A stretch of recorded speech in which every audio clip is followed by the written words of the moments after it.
Таны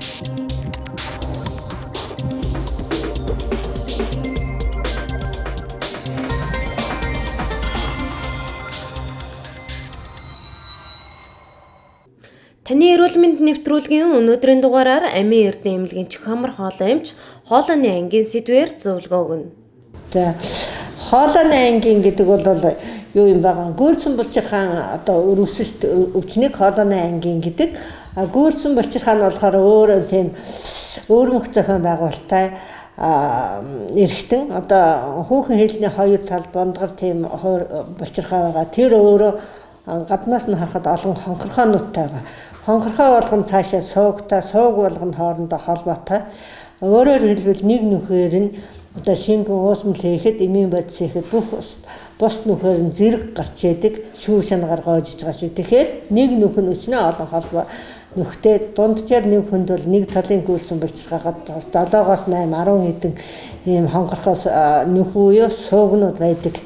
Тэгээ хоолойны ангийн одоо гол үүсдэг шалтгаан бол тэр нүхнүүдээр эдсэн уусан зүйл эдэлүүлэгч нянгууд халдварт өгж нянгууд ороод хүнд хоригдлагдаад эдсэн уусан зүйлтэй холилдож ингэж байж аваад удаан хугацааны байсныхаа эдсэн дээр эдээд өрөвсөл болж тэр сувганд хоригдлагддаг. Тэр сувганд хоригдлагдж байгаа эдэлүүлэгч нянгууд нь бие рүүгээ цусаар дамжиж ороод одоо бүх үеэр тархдаг. Энийг бүх үеэр тархаад одоо үе мөчний өвчин зүрх бөөр тэгээ тарих нуус хайрсанд хөндөрлөгдөг. Энийг бол одоо үе мөч одоо хүмүүс ярихдаа бол хоолойны ангийн зүрхэндээ орсон, үе мөчөндөө орсон эднэр гэж ярьдаг. Энэ бол яагаар цусаар дамжаад тэр эдийн одоо эргэтний бүх холбогч эдийг гэмтээдэг. Монголоор хэлбэл хэрлэг өвчин жинхэнэ олон улсын нэр нь бол ревматизм гэдэг өвчин үүсгдэг. За энэ ревматизм гэдэг өвчин бол хүнийг тахир татуу болгодог, амнаас нь аюул учруулдаг. Зүрхэн дээр бол одоо зүрхний гажиг мэжиг, зүрхний дутагдлалд оруулах их үүсэл нь болдог. Бөөрөн дээр бол одоо бөөрний одоо түүдгэн цэрийн өрөвсөл үүсгээд түүдгэн цэрийн өрөвсөл нь явцын дунд бол бөөрийн дутагдлалд оруулах шалтгаан болдог. За тэгээ арьсан дээр бол бас мөн гөвдрөө тууралт үзээ арьсны уян хатан чанар алдагдаад хүний гоо сайхан тэгэл их эвдэрдэг. Үе мөчн дээр болохоор үе мөчний одоо үений холбогчдуудыг эмтээгээд тэгээд тэр нь хавдаж эхний үедээ хавдаж зузаарч хавдсан байснаа сүүлдээ одоо үеийнхүүдийн хоорондын зай нарийсаж үе мөчөөрөө хөдөлгөөнгүй болж улмаар хүнийг хэвтэрд оруулдаг. Гэх мэтлэнгийн ийм олон хүнд өвчнүүдийг үүсгдэг, хөдөлмөрийн чадвар алдуулдаг. Ийм өвчин хоолойны ангинаас олж үүсдэг юм аа. Тэгэхээр энэ өвчнөөс бол одоо өвдөхгүй байхаа маш амархан арга байдаг. За энэ өвчин юу яагаад энэ явуулгад тэр сувг байгаа тийм ээ. Сувг байгаа учраас нүх байгаа учраас нүхэн дотор эдсэн уусан зүйл орцсноос тэрэн дээр нянг хоригдлогдсноос бол гол шалтгаан болдог байх нь шүү дээ. Тэгэхээр тэр гол шалтгаан нэг бол одоо арилгах хэрэгтэй. Одоо хүн шүдний завсраар эдсэн уусан зүйл ороох юм бол хонгод маргааш өглөө цэвэрлэг унтах юм бол маргааш нь хүний амнаас маш өвгөнөр өндөрдөг. Тэгвэл бүх насаараа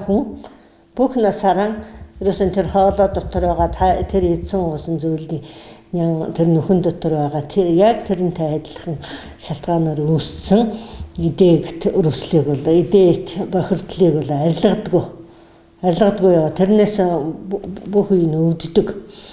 Тэгвэл ийм учраас энийг бол одоо эмнэлэгт бол лакун угаах уу лакуныг цэвэрлэх гэж одоо хамар хоолой практикт бол хэрэгэлдэг дээр үеэс хэрэгжилж ирсэн. Энэ эмчилгээг бол манайх их хийж байгаа.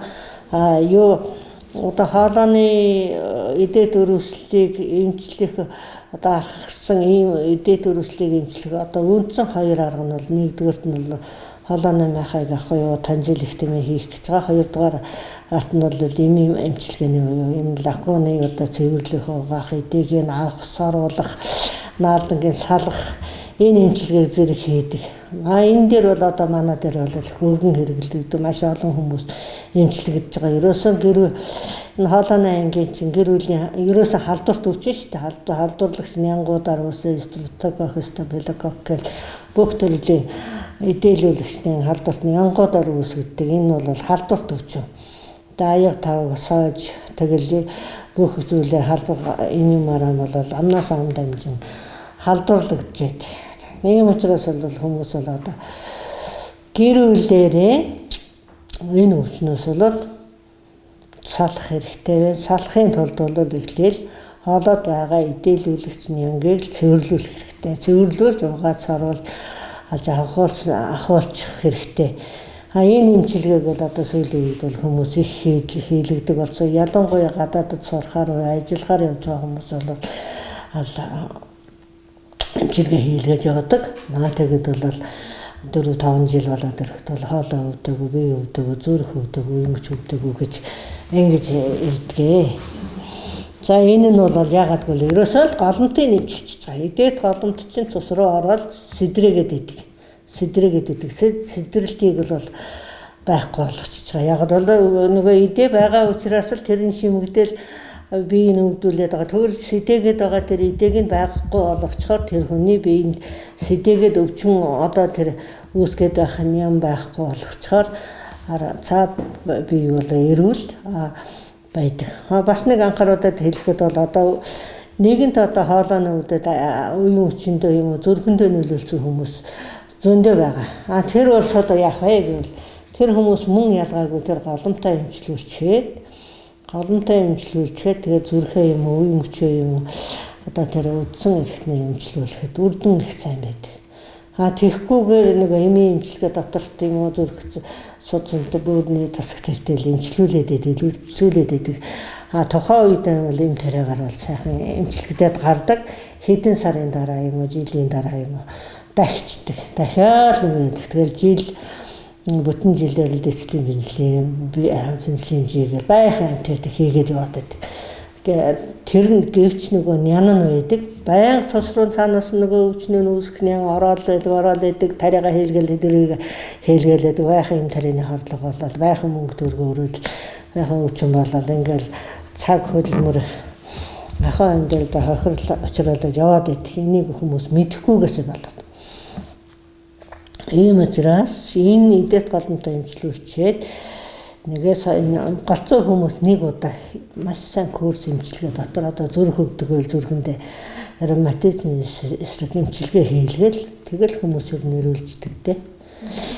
Гэрийн нөхцөлд хоолойны ангиныг эмчлэх боломжтой юу? Гэрийн нөхцөлд бол яг бүрэн бол идээг бол тэгж эмчилнэ гэж аахгүй. Энийг бол хамар хоолой эмчил, мэрэгжлийн эмчилнэ. Зүгээр бол хоолойныг бол зайлаа дахиж одоо нэгэн тэр лакун дотор цаана гүнзгий одоо гүйсэн бэлчирхаан сувганд байгаа эдээнүүдийг бол ахуулцны дараа харин ахиж өвдөхгүй байхын тулд бол гэрийн нөхцөлд хүмүүс өөрснөө байнгын одоо юу яж хэрэгтэй. Ахиж өвдөхөөс сэргийлж ахиж одоо тэр гүйлсэн бэлчирхаан нөхөнд хонхорхой байгаа олон хонхорхойнууд байгаа хонхорхой дотор нь сувг байгаа гэсэн сувганд одоо нян хоримтлуулахгүй эдсэн усан зүйлийг удаан хугацаагаар хадгалахгүй тулд байнга хоолойгоо зайлж явах хэрэгтэй. Зайлахад бол заавалчгүй хүмүүс бол нэг одоо эмийн уусмал хэрэггүй гэдэг. Зүгээр л сайхан буцалсан ус, соодын ус, уусмал эднэрийг ээлжлээд зайлаад ахад ер нь яваатай. Тэгэхгүй бас байнга одоо тэр эмийн уусмалаар юм тогтмол нэг уусмалаар яхад бас хоолой дотор нэг флор гэж байдаг байхгүй өвчнөөс эсэргүүцэх тэр нянгийн бас устгацдаг. Тийм учраас зүгээр л сайхан буцалсан бүлээ ус юм уу сооттой салаавчлал зайлаад байхад хангалттай. Хоол идэх хүн шүдээ угаадаг л хоол идчихээ шүдээ угаачаад хоолой юм сайхан зайлчих гэл бай. Тийм л хөвсөл бүгдээр орчих юм бол өвдөхгүй.